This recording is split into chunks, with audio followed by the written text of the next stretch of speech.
નમસ્કાર મિત્રો, દેશ અને દુનિયાના સુપરફાસ્ટ સમાચારમાં તમારું સ્વાગત છે। ટેકનિકલ ખામી બાદ એર ઇન્ડિયાની સાન ફ્રાન્સિસ્કો ફ્લાઇટ દિલ્હી પરત ફરી ગઈ છે। ત્યારે આગળ વાત કરીશું નીટ કેસમાં સીબીઆઈએ વધુ 2 લોકોની ધરપકડ કરી છે। પૂર્વ મુખ્યમંત્રી વિજયના સમર્થકોનો ઈડી ટીમ ઉપર હુમલો, કાર પર પથ્થરો અને બોટલો ફેંકવામાં આવી। એસઆઈઆર પ્રક્રિયા હાથ ધરવી ચૂંટણી પંચનો અધિકાર છે। સુપ્રીમ કોર્ટે તમામ અરજીઓ ફગાવીને આપ્યો છે ચુકાદો। પાકિસ્તાન અને મ્યાનમાર ભૂકંપના આંચકા અનુભવાયા છે। લોકોમાં ભારે હડકંપ મચી જવા પામ્યો છે। વડાપ્રધાન સડક યોજનામાં માર્ગોની ગુણવત્તાની ચકાસાઈ નહીં, તેવો રૂરલ ડેવલપમેન્ટ મિનિસ્ટ્રીનો મોટો ધડાકો સામે આવ્યો છે। ત્યારે આગળ વાત થશે વલસાડમાં એક જ પરિવારના 3 સંતાનોના મોત થતા વલસાડમાં ભારે શોકનું મોજું ફરી વળ્યું છે। આગળ વાત થશે મિત્રો આઈપીએલ હવે 2 તબક્કામાં યોજાશે। સપ્ટેમ્બર અને ઓક્ટોબરમાં પણ મેચો રમાડવામાં આવશે। ત્યારે આગળ વાત કરીશું ખંભાતની નાના કલોદરાની પરિણીતા પર પતિના આડા સંબંધો અને 3 દીકરીઓના જન્મ બાબતે સસરિયાઓએ ત્રાસ ગુજાર્યો હતો। આગળ વાત કરીશું ખેડાની વાસના માર્ગિયાના રાવળવાસમાં 2 પરિવારો વચ્ચે હિંસક હુમલો થયાની ઘટના પ્રકાશમાં આવી છે।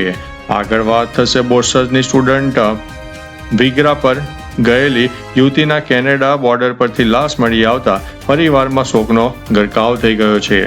આગળ વાત કરીશું અમરેલીના જાફરાબાદના ભાકોદર ગામ નજીક સિંહના હુમલામાં યુવકનું મોત થયું છે। આગળ વાત કરીશું કર્ણાટકમાં નેતૃત્વ પરિવર્તન અંગે અટકળો તેજ જોવા મળી છે। મુખ્યમંત્રી રાજીનામું આપી શકે છે, આજે રાજભવન તે પહોંચશે। ત્યારે વાત કરીશું મિત્રો આસારામની ગેંગ રેપના આરોપમાં તો રાહત મળી ગઈ છે, પરંતુ ઉંમર કેદની સજા યથાવત છે। તરત સરેન્ડર કરવા આપ્યો છે મોટો આદેશ। આગળ વાત કરીશું મિત્રો ગીરના સિંહોની સારવાર કરતા 12 વેટરનરી ડોક્ટર્સના સામૂહિક રાજીનામા સામે આવ્યા છે। આગળ વાત કરીશું ઉત્તરાખંડ અને ગુજરાત બાદ કમાવ હજુ કદાચ રાજ્ય ઊભું થવાનું સપનું છે। આસામ વિધાનસભામાં યુસીસી બિલ પસાર કરવામાં આવ્યું છે। ત્યારે આગળ વાત કરીશું મિત્રો સુપ્રીમ કોર્ટનો સીબીએસઈ ધોરણ 6 થી 10માં 3 ભાષા ફોર્મ્યુલા પર રોક લગાવવાનો ઇનકાર કરવામાં આવ્યો છે। આગળ વાત કરીશું અદાણી ગેસે પ્રતિ કિલોગ્રામમાં 2 રૂપિયાનો વધારો ઝીકી દીધો છે। ભાલેદના ફાર્મ હાઉસમાં તસ્કરો ત્રાટક્યા, 36,000 ઉપરાંતની મત્તાની ચોરી થઈ જવા પામી છે।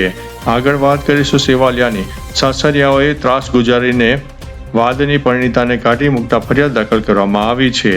ત્યારે વાત કરીશું કંજરી પાલિકાનું 1.7 કરોડને ખર્ચે નવા બનેલા ભવનના લોકાર્પણના પૂર્વે મોટો વિવાદ સર્જવામાં આવ્યો છે।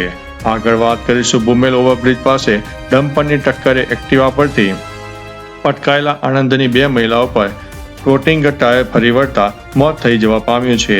ત્યારે વાત કરીશું ખંભાતના દરિયામાં ડોલ્ફિન માછલીઓના આગમનથી સ્થાનિકો અને પ્રવાસીઓ આશ્ચર્યમાં મુકાયા છે। આગળ વાત કરીશું આણંદ જિલ્લામાં ઇબોલા એલર્ટ જોવા મળ્યું છે।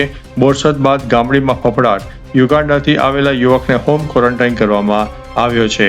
ત્યારે વાત કરીશું મિત્રો કપડવંજની ગઠિયાઓએ મદદના બહાને નિવૃત્ત શિક્ષિકાનું એટીએમ કાર્ડ બદલીને રૂપિયા 36,000 ઉપરાંત ઉપાડી લીધા છે।